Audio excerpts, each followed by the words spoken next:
yeah. Right, are we live? No. We're getting there. There we go. Now we should be. Right. Okay. So apologies for technical duties, technical issues. I think we are now live. Oh, you're not live. We're not live. We're still not live apparently. Sorry, I'm moving. That's fine. It was taking a while because Restream was struggling. Was it the internet? I don't know. It's live We are now. now. It's not live. It's not end stream.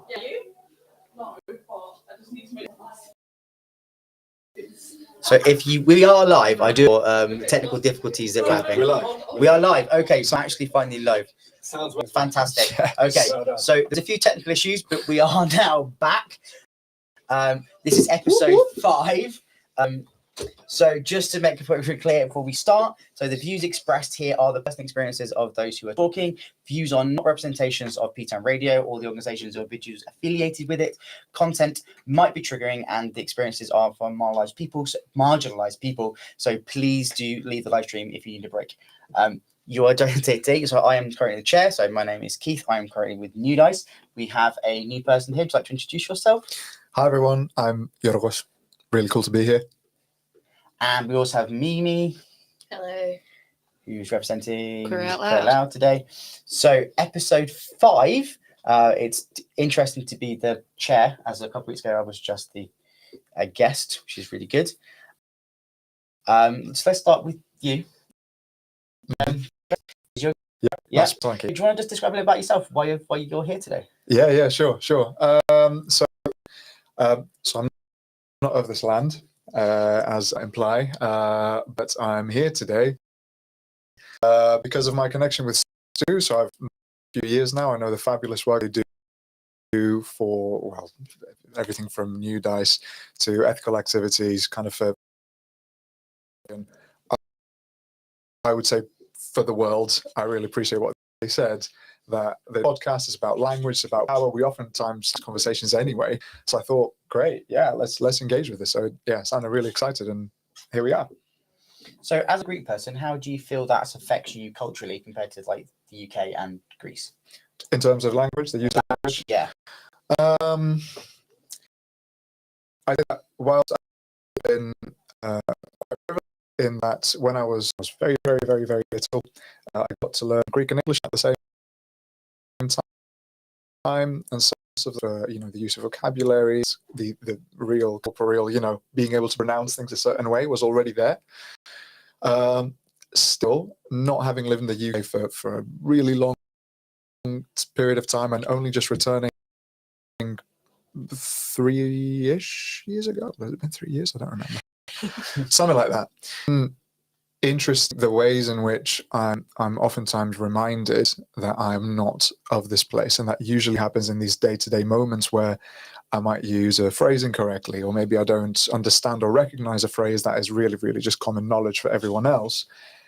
So how does that affect me? I think sometimes it can create a slight degree of alienation between me and the people that I'm talking to. So the moment that they realize that I'm not English, not everyone, but sometimes, that it might create a bit of a divide between us. And so I did mask my foreignness for quite a long time. It's something that I try to do less now by means of surrounding myself with people who I know are just going to be kind regardless. So yeah. I'm jumping in here. No, go. When we were setting up the captions for this, I asked about the spelling. You started spelling out George instead of Yorgos. You do because of that, trying to protect yourself? Yeah, that's very well spotted, actually. I've been doing that for a while. Whenever I would introduce myself to anyone, I was like, I don't want to inconvenience anyone. That's also kind of my underlying people pleaser tendencies that come from, Anyway, we're not going to go there. But it's probably just been for the last maybe 4 or 5 months that I've said, no, I'm gonna start using my name, because that is my real name, and I would do it for anyone else. So hopefully I can, maybe I can expect that from other people. Okay, did you feel actually in the UK that is actually a barrier? Because Italian. It's called Gianni. A lot of people say his name's spelled like Gianni or Gianni, and in the end, he's now given up. He just doesn't care anymore, just whatever. So I was thinking how you feel like wanting to empower yourself to go, no, this is my name, and you need to get it right. Yeah, I think generally people have been really, really good. There does seem to be a cultural thing where people are embarrassed of getting it wrong, and so I'm not even going to try because I'm going to mess it up or like that. And the truth is, it doesn't bloody matter. You know, it's if you're willing to give it a shot, you can call it whatever, call it Yorgos, whatever. It's okay. I really appreciate. I think anyone should just give it a shot, and also it's direct. So if you say it, so I know how to say it, then we can do that. We can have chat. So that's who don't want to give it a shot at all because they feel embarrassed to do so, or people who really embrace it and they actually do want to learn and jump on that. Nice. I mean, you were saying earlier actually about you used something to get your name wrong quite a lot. Yeah. So I technically have two names. Mimi is not my legal name, and part of the reason for changing it is the fact that it's Scottish Irish are the two different like origins of my birth name, and there are so many different spellings and so many different pronunciations, and then on top, parents pronounced it differently. Wow, how people have pronounced it differently because it feels fairly straightforward. Like, Mimi is not my birth name, so my sorry. birth name is the one that my parents would pronounce differently. So my legal name is Katrina or Katriona, and those are just awkward names anyway. But it's spelled with a C, and it's meant to be spelled with a K as well, and it'd just be that whole like it's not an overly difficult name, and obviously it's a very privileged position in that it is an English or a British name as well, which means that it's easy for people to pronounce if they figure out what the pronunciation is. But then like the spellings and stuff like that, and it's so much being a child with a nickname of Cat. Not a good thing to go through primary school with because children are annoying. Even then with it still that kind of I suppose that privilege of having a very British name, and it's still so exhausting. I can't imagine having a name that has just a different alphabet and different pronunciation and stuff like that, where so many ways to get your name wrong, and then the people that just can't be bothered with it. But even with Mimi, where there are 4 different pronunciations that people can go for that. Yeah. I didn't come up with this name. My sister did when she was 4, so I can't correct people. It becomes especially confusing so the way that it works with Greek names is that you have your full formal name. So if that would be Georgios, and that's on your passport, that's where you get on official documents. You then have your day-to-day name, everyone calls you, which is what I've introduced myself as to you today, which is Yorgos. Yeah. Name, which is George. Yeah. Also in English, you can have any iteration of the previous 2 that I mentioned. And so then, for example, I'm writing an email, and in the official signature, I have the full name. But then when I introduce myself to people as something, I say, well, no, actually, my name is this. But then people get really overwhelmed, and I don't blame them, and they don't know what to refer to me as, and there's a bit of confusion. So it does get a little bit messy, and it's no one's fault. It's just that effort, I think, is something that with so many things around culture and this, we can actually segue ourselves onto the main point of the last 4 episodes. But that whole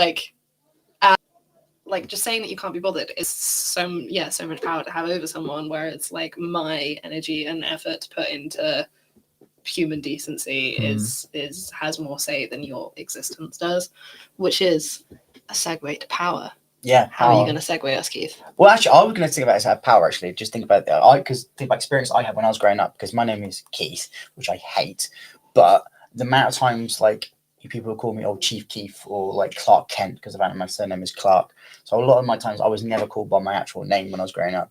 And even when I was a student, when I was a teacher, they found out my name was Keith, and I was like, oh, Keith Lemon. So it's actually, they've got that power then. They know your name, that power of a name is really important because actually it can empower you as a person to go, no, this is who I am. But at the same time, it can actually give you anxiety and things because that name means something very, very different to you, or how, a birth name that you don't want anymore and then you're choosing that powering to you because that name is then yours and you can then control it and take it. Like you saying George, not want to be called George because actually, no, I'm not. I'm Greek. I'm empowering. That's Yeah. important to me. So I think that's quite important. I mean, how you feel about that? But. Yeah, it is. One addition here. I think what's interesting about it is that whilst you can say to people, "That's my real name. That's what I want people to call me as," like there's still a bit of work involved in that, some emotional work to because you feel like you're creating some kind of expectation of others, and then also I'm not used to it either. It's been so many years where people have called me George, so it's an active process. For example, I had my first therapy session last week, and therapist asked me, how would you like me to call you? I said, look, I'm doing this thing with my real name, but I just want to be George here. Just call me George is fine. I don't want to do this work here right now. Yeah. The other thing I wanted to say about power and names is also, I think it's interesting to think about the origin of names and how those are given to us in the first place. So when I was born and my parents were thinking about what they were going to name, my mum really wanted to name me Achilles. Then my father's father got really, really upset at the possibility of that happening and said, how could you even consider not giving the child the name of his father's father, which is how it happens in Greece. So there's a real interesting dynamic there with, gender and masculinity, obviously, and how that works. And so I ended up as Yorgos, which is my granddad's name. And actually, just remind me, actually, I'm not going to go into the names because of the students that I used to have, but the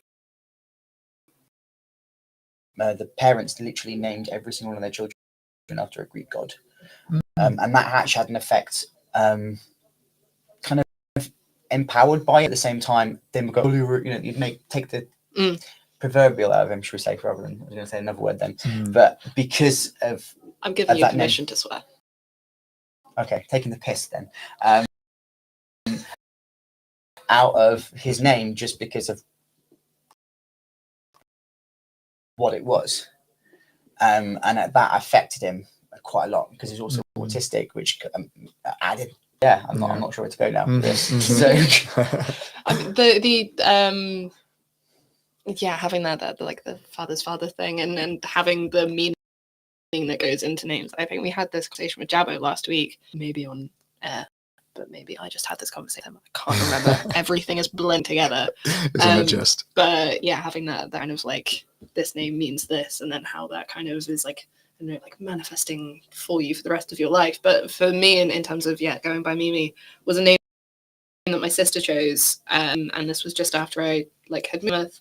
And she was a little baby at the time, trying to figure out how a cat was a human. Didn't make any sense. Named me after her favorite cat, which is a really cute story. But also was that I just moved to Plymouth. I kind of started trying to be mentally stable after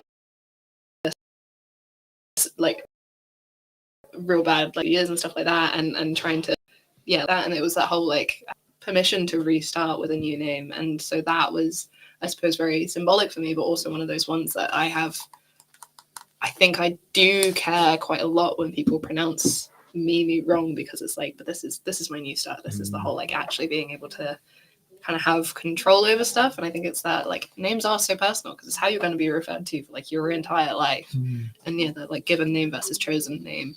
There's also that fun stuff about the Fae, and I think Discworld guy, oh my god, Terry Pratchett had some fun name stuff as well, which is just going into nerd territory. But... You just reminded me actually that I had recently. Actually, I think I'm talking to Stu about it. So when I was at university, I was I hate my name, so I actually went by a Japanese version of my name, which is Kisu, and then I went for that for 5-6 years, all of my friends, and then as I kind of I've moved away from my university friends and stuff, my name has slowly come back to being Keith again. But actually, my wife actually was called Catherine, who we're going through a divorce, but anyway, that's a whole other issue. And so we got called Katsu because the both of us together, and that was what we got called for 5 years. And I was okay, fine, whatever. But it was important. But actually, thinking about it now, that actually did affect me, and I didn't like it. But at the same time, I just I can't be bothered to actually fight it. So can I jump on that quickly? I had a similar occurrence with a dear colleague. By the way, if you're listening, I love you to bits. This is not a dig in any way. But so my surname Katsogeridakis, not necessarily the easiest thing for anyone. Says there have been various kind of gimmicky, playful iterations that that Mm. people have come up with it, and my colleague's version of that is katsu curry. Yeah. So I do relate very much to the story. But that's, that you the thing, just that's, shared. that's the thing. Like they think it's a funny thing, but actually, you don't know sometimes how much that can actually affect you, like over time. Yeah. I think there's something about the katsu curry as well, about the fact that like it is another reference to like otherness and foreign Mm. things. Mm. So it does have that. I know that it's not malicious at all. And I say again, I love you to bits, you know who you are. But it is interesting reflecting on how actually your body reacts Mm. to when you hear those things. I think a British cultural thing as well. We tend to take the piss out of people quite a lot with words and things. It's not necessarily meant in a malicious way, but sometimes actually it can affect you, but you don't necessarily want to say something and bring that power aspect back. You know, actually that people have power over you through what they say to you, and it's not necessarily meant aggressively or offensively, but actually it can affect you. And I think, you know, I think with what you were saying, actually, that is a really important aspect to think. Actually, what you're saying, is it offensive to them? Is it actually going to upset them? And there's actually a bullying in the workplace, especially in this country. People just saying things and going, "Oh, well, that's just the culture." There's that, and there's actually Banter and stuff like that. and the politics, the political stages. Apparently, there's quite a lot of people that get bullied continuously and go, "Well, that's what they do." And it's like, well, that doesn't make an excuse. Doesn't make it right. Which is about right. What is right language? Does it? Is it okay to turn around and call someone this or that? Yeah. Banter is a really tricky one. I think I'm still trying to wrap my head around it. I feel like I've oftentimes kind of performed banterously, which is now a word, because I wanted to, to be part of. I wanted to be able to interact with people in the way that I thought was pleasant for them, and so on. But I think just the culture of banter I find really, really problematic. I don't think I considered the fact that was like an exclusively thing. It is a very British thing. Yeah, in many ways. Yeah. I would say that it probably exists in slightly different forms and maybe in slightly different ways in other places. But it does have a particular quality in England. And I think part of that quality is that you can't say no to banter. Yeah. Because if you're saying no to banter, you either take things too seriously, you're not fun, you're really soft. Yeah. And the list goes on. And that is really, really bloody oppressive because people are not given space to express whether they are happy being part of. I'm a lecturer, by the way. I lecture at Plymouth Marjoram University, but that's beside the point. Sort of beside the point. So when I a session with that I kind of have in store for when I feel it's necessary. If at some point we feel that some of those interactions become a bit problematic, I'm like, great, it's time for the banter session. Yeah. And we have this whole lecture where we talk about, banter has direction, banter is not neutral. And in order for banter to be what it is, it requires these components. It requires a degree of oppression. It requires a degree of belittling. It requires a degree of, picking on aspects that other people may feel vulnerable about. And so all of that is something that I tried to wrap my head around for quite a while, and I've decided I don't want to. Yeah. So I'm not wrapping my head around it. I would still love to be able to explain it to you, but I'm a person. Very autistic people. As a teacher, the amount of times I talk to students I was doing, and they go, "Oh, but it's just banter, sir." It's like, yeah, but when you turn around and call them a dickhead because they've just taken your pencil, that's not banter. That's you just being mean. Yeah. And I think there is that really weird cultural aspect. I think that we just go, "Oh yeah, it's just banter," and it's okay. Using the word "it's banter" means it's okay to basically abuse someone in a way. Yeah. I think that's actually you somehow try and move kind of all of the significance or the weight. It's like you say, well, it was, and then you assume that you moved all of the affect components of what you just said. But if someone is insecure about, let's say, their weight, and I make a joke about, as I say, oh, it was just banter, all I'm doing is I'm protecting myself socially, but I haven't done anything for the effect that on that person. So it's completely self-indulgent in many ways. Deflect all responsibility onto like, well, if you don't get it, that's your fault type thing. Yeah. I mean, it's one of those ones that like, I find it, because obviously I've been raised in the culture of banter, which feels like a very pretentious thing to say. But yeah, like I can't explain it, but it's one of those things that I think I've kind of, assimilated to as a kind of like mimicking people thing that I do quite a lot as my fun little autistic brain. Mm. But yeah, it's like those kind of, I think this is the best at reading social signals I am with my friends, is like knowing when too much is too much, for if I've said something like inappropriate or whatever, but also like when, because my partner has some wonderful, like very boysy friends, and in the like boys will be boys type, like just taking the piss out of each other type thing, not in an inappropriate way. Mhm. With yeah, that whole like, but saying no once to something is normally be fine. But if they say no twice, like this is off limits, do not push this, because yeah, you have no idea what people are going through, and particularly with like good friends and stuff like that, you probably do know what they're going through, and so it's just a mean thing to do to be pushing it. And like I think that's one of those things with banter, is the whole like, yeah, like you can say something which like, yeah, probably totally fine if I said that to you or whatever, but if you said that to like someone on the street, you've no idea what's going on, and like anything can very easily tip someone, particularly without that context of like we're good friends, or like we at least have this like understanding and that like kind of like pre-relationship. Yeah, a little bit. This is a little bit of a tangent perhaps, but I feel like that's probably We do okay that. considering the people that we are. It reminds me a bit of, some of the discourses and the points that people make around like being too PC, too politically correct, and then people go like, oh well, we can't joke about anything then. It's like, is that true? Is that true? Is that really the only way that you can be funny in this world? Because if that's the case, that's probably something we need to talk about and think about. Because okay, I don't know if this is useful, but I'm going to say it anyway. Like, if you are going to like target people with your humor, why not reverse that and kind of target the people who are not really vulnerable in society? Like, you can do that. Like, be radical with your humor.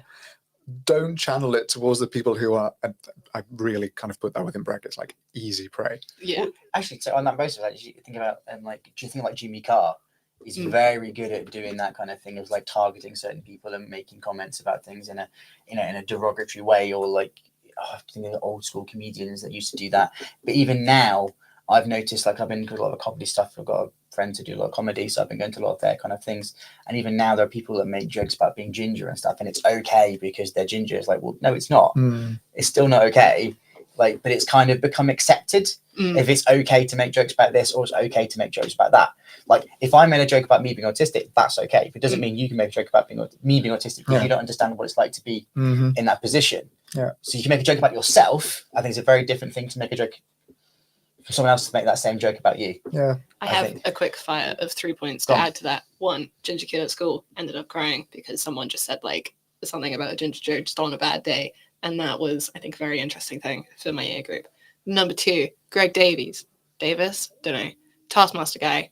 Yeah, Greg Davis. Yeah. Binge watching Taskmaster at the moment, so I keep on getting all the adverts of like the Taskmaster experience. Anyway, he, 'cause I can't remember who the guy that said it first, like the comedian that was like, oh, you can't say anything anymore, like they've ruined comedy, blah, blah, blah, blah. But he did a response to that, being like, if your comedy is solely based on insulting people that are like marginalized or whatever, you're not a good comedian. I think he probably said it slightly better than that, but that was essentially the point. And he's great. He's funny. He has a very, very good TV show that is on like 17 seasons or something. I feel like that's a pretty good point that, comedians can still exist in the industry without being horrible to people. Point number 3. Oh no, what was point number 3? You've got this. There was this Taskmaster point, and then there was a middle one, and then there was the ginger comment. I did think it was. Yeah. Go on. No, I got it. There was a comedy clip that came up on my Instagram the other day, which was talking about neurotypical people as an opinion. And that was amazing, because you could tell the audience people that everybody else is neurotypical. Good. And yeah, and it's that whole thing of like, why, like, if you're uncomfortable with neurotypical people, make a script. That's the fact that, and you were. And so how does that work with autistic people and neurodivergent people? And if it's not okay for them to make jokes about neurotypical people, it's not okay to make it about like the disabled community. That's not all right. Don't do it. No, but actually, just I think about power and language and stuff, and about. So obviously I have long hair, I have a beard, so obviously I look like Jesus. So I was walking along the Are you? road. Sorry, Are you? no. Oh. We'll talk about it later. So anyway, I was walking along the road, and I see two girls coming down, and they were giggling, and then they walked past me and went, "Good evening, Jesus." Just quickly, just went to me as if to go. But actually, it's kind of something I've kind of empowered in myself. Do you know what? Yeah, I have long hair because I have sensory issues and I get my hair cut. And yes, I look like Jesus, but I don't because I'm such a Palestinian. But that's a whole other issue. We'll go down. Not gonna go down. But it's one of those things. It's just like it's you take it on and go. Do you know what? This is who I am. I don't care. Or you can let it affect you. And I think sometimes not letting these things affect you and actually turning it on them, other people, can actually sometimes be quite empowering to you. Because I think they were like, "Oh, why did you say that?"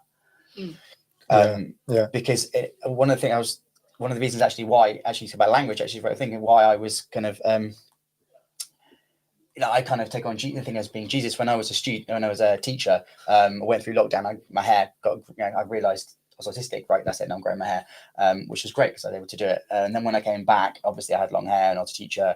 And then one of the students once called me big fat gay Jesus, and I just burst into laughter, going, "Do you know, that's really funny." And I've just taken it on, and then I just make it a comment of, "This is who I am. I don't really care." But it's one of those things. I think he was more offended by the fact that I wasn't upset by it, and I just took it on as, "Oh, mate, that's a fantastic, well done." And he was like, "Yeah, I take that's me, yeah." And he was like, "Oh, okay, I didn't realize that was." Yeah. So yeah, it's just important. Sorry, come. Sorry, I'm interrupting there, but I just want to say I think that's a really good point, and at the same time, it's useful to remember that to be in a position where someone says something to us and we feel like we have the frameworks necessary and perhaps the resilience, if that's the right words, to actually take that and own it and make it our own, is something that's probably come off the back of having experienced pain and kind of like difficulty with these things in the past. And it can perhaps be difficult when someone just says, "Oh, well, why doesn't everyone do that?" People are going to say hurtful things all the time. So actually it's up to the believer to take that and assimilate it and make peace with it. And if anyone's not doing it, it's their fault. Well, actually, it's really not easy. And because someone can do it now doesn't mean that they haven't had to suffer a lot to get to the point where they can hear comments like that and say, "Yeah, do you know what? I'm going to grab that. I'm going to make it my own. This is who I am." Yeah, I mean, some days I still get offended by it. Some days it still upsets me when I'm in a bad mood and I've something else has happened. It can still make me feel. But you know what? I'm not going to change who I am just because they see me as something which I don't know. They just see long hair and they automatically go to a stereotype, which is completely wrong. I really like your long hair, by the way. Thank you. Okay. Yeah, a lot of people like my long hair, which is great. I like it. So. And also like heavy rock music, so it works really well in the mosh pit. So, which I think is another thing. I think sometimes actually that's another thing, isn't it? I think certain cultures within like thing all have stereotypes. I think stereotyping is also a really bad thing about that power thing. Someone automatically sees you, and they make a stereotype about what that person is, what that person likes, and I think that's wrong. I don't know the word wrong is like that word, but it can affect you. Yeah. People go, "Oh, well, they like that," or they're like, "No." I think, and like the judgment thing, really, really interesting. It's like evolutionarily, ignoring how that was pronounced, was something that was incredibly important. Like judging stuff, being able to figure out, like, okay, this thing looks like this, that means this. It's a really good way to protect yourself if it's like a bear or whatever. And so that is something that we have like continued to do in order to protect ourselves. That is a very important thing. But like when it comes to human beings with lives and feelings and all that kind of stuff, it's it was a thing that I saw like years ago where the first thought that you have is the thought that you were told to have, and the second thought is what you actually think. And so like I don't know, walking down the street as someone that I am aware that a lot of the time I do look very feminine, and therefore I can be put into the same danger as women can in regards to, you know, walking down the street at night or whatever. And so I will see like a man or whatever on the other side of the street and I will go into the protection mode. If I know that guy or something like that, then that is the whole like, no, it's fine, probably fine, because person on the street that anything. But the thought is the whole like being raised like every man can do something to you, every man will do something bad to you. Very paranoid grandmother. Yeah, I was like a 14 or something. I was told off the outfit I was going to wear on the train because of like what could happen. Not a thing you tell a 14-year-old. This is not a Nope. very anxious person growing up, and I feel like that had something to do with it. But yeah, it's that whole like you were probably told that like I don't know, people that aren't white are bad. This is based on like Britain, like that people that aren't white are bad, and that people that are poor do all of this kind of stuff, and like manners mean this and stuff. And that's, yeah, that is the product of your upbringing, or a lot of the time product of my upbringing was those kind of like initial thoughts. But then I, you know, had like the ability to just learn things by myself. And turns out white people are not necessarily the better people. A majority of the time, significantly the worst people. That can be quite a, Yeah. it's quite a common cop-out, isn't it, in nature? It's like, okay, so do you feel like you have A, no power, and B, no responsibility to work with that, given the context that we are in right now? Yeah. Because what you're describing is completely detached from this, from where we are at the moment. And it's like that protection thing. Yeah, evolutionary good for protect. It's not protecting you. It's like equally actually from another aspect is like because I'm a nerd, you know, I will fully accept that. And there's a shop that I go to, you know, has a lot. And someone turned around to me the other day and said, "Oh no, it's not their fault. They're autistic." I went, "No. That's not okay. At the end of the day, you may be autistic. That doesn't give you the right to turn around and call someone and ask. It's like that. That's not you being autistic. That's you being a prick. There's a big difference. Like, yeah, do you know what? I may have autism. You may have." Like we earlier about the banter as a barrier to go, we'll say this because I'm autistic. Like, no, you can't. You still need to think about what you're saying. You still need to be respectful to other people. Like, do you know what? Yeah, I may say something occasionally. Like maybe you were saying earlier, you know, we may say something that people find offensive, but it's not necessarily because we're being offensive. Difference when you're doing it knowingly and then going, well, I'm autistic, so it's okay for me to say it. It's like, no, that's not okay. Learning, I think, is the most important thing of like, yeah, in terms of, I don't know, no, you were taught English from a childhood. This is a bad example then. But like there'll be things that are inappropriate to say in England that were not necessarily inappropriate to say in Greece. And you're not going to know that until someone is like, hey, you can't say that. My aunt, she was from Brussels and she didn't understand why you can't call door handles just knobs. So we had to, that's not a good example for like offensive, but that is a thing that like, you don't say that in England because that means something completely separate. Yeah. And so she found out about that. She was like, I mean, I did strange. I did have to, along those lines, I yeah. figure out kind of the weight of certain words. Yeah. So like there are certain like swear words in English. I won't start listing them right now. And I would use them in certain contexts, but not having that cultural grasp of precisely what kind of gravity those words have, depending on how they're used, in which context, even with things like what kind of intonation you're using and what is the word within the sentence. It oftentimes put me in situations where I would say something and I thought it was a lighthearted, casual comment, and then everyone in the room was like, whoa. I was like, oh, what have I done? And so then, yeah, you know, I learned, you know, whether people should or shouldn't swear is a whole different discussion. But I did think, well, actually, if it's making people uncomfortable, I have a duty to recognize that and then adapt as I go on. So learning is really, really crucial. And like, yeah, like what Keith is saying, like there are things that I've definitely said at some point that I have just totally not understood, like the weight of it, because it was like, I don't know, using a metaphor or something that just went straight over my head. But I had somebody else say it and it sounded like the right context. I thought it was fine. Turns out it wasn't. So like, oh crap, didn't know that. And then you don't say it again. Yeah, it's learning from what you've done, isn't it? Yeah. It's like in the last time where I did this, I was talking about me saying sorry a lot, because it's a way of me being able to turn around and go, do you know what? Yeah, I've said something. Have I offended you? Because I've thought about what I've said and go, actually, that could actually, like from a learning perspective, actually that could be seen as thing. People go, you apologize. Did you? I mean, maybe some where I don't apologize because I've not necessarily thought about what I've said, and I may offend somebody. But if I do, I'm always apologetic. Like, okay, I'm sorry. I'll try and think about future. I read a cool thing, like really just off the back of what you just said, and it was about confrontation, and it was talking about the value. Do we have time? Yeah, it was talking about the value and the importance of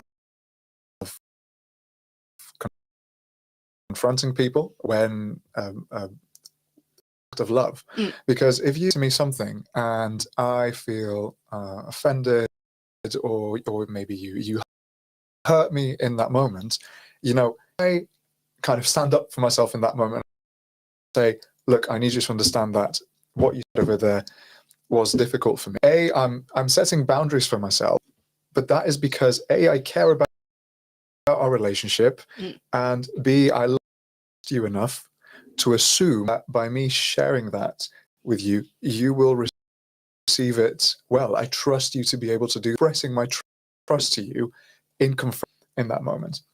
I think it's just part of that dynamic of just healthy communication. Like, people really need to be able to say to each other openly, honestly, and respectfully what's happening, and that's what is sometimes lost in that kind of cultural nuance of what you should or should, causing a fuss and ... Okay, so coming up to that last 5 minutes, I think so. If you've got one sentence or with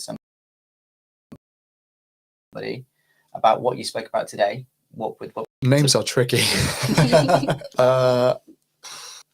One thing I would like to say, I would just urge everyone and anyone to just be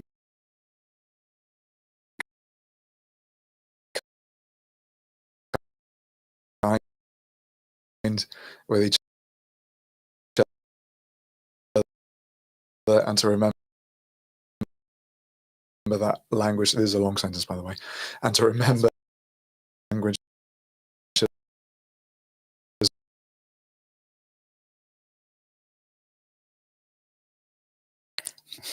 This is like the fourth radio thing that I've done so far, and I have still never managed to come up with a sentence at the good sentence.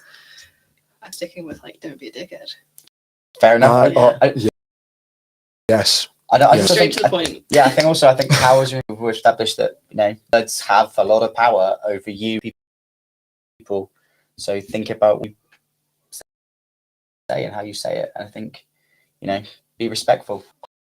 Power and respect. So, yeah, I think that's a good thing. We go leave it there. Spent 5 minutes faffing around. Right. Thank you very much, guys. I hope you enjoyed today. Thank you.